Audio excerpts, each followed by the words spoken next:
bond market volatility is back in earnest this quarter. If we look at the three currency-denominated iBoxx indexes, we've seen that they're very well in the red for the quarter to date, and that's taken their year-to-date total returns down negative.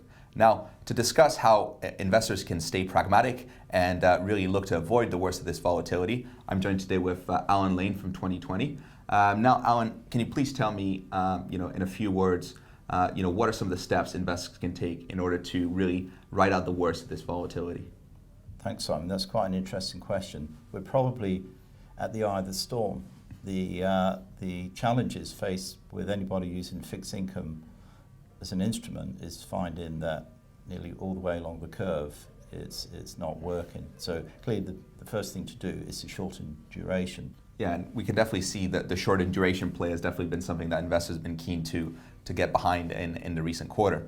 Now, an interesting thing with the ETF asset class and the fact that it's grown so significantly in recent years has been the rise of interest rate hedge products. So can you kind of speak about interest rate hedge products, and do you think they can offer this kind of safe harbor in current market environment?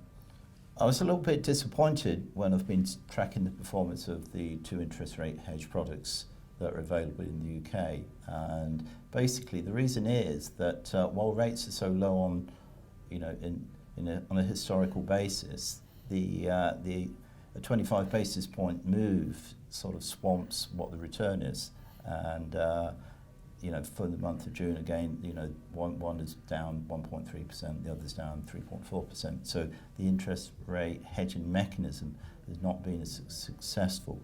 However, the FX fluctuations are much bigger and have been for a while, and if only some of those had been hedged, I suspect it would have been a different story. So there you go. And I think, again, in the flows, they've continued to see strong inflows despite this disappointment. So do you think it's kind of people buying the hope in a way, or what do you think is driving this sentiment?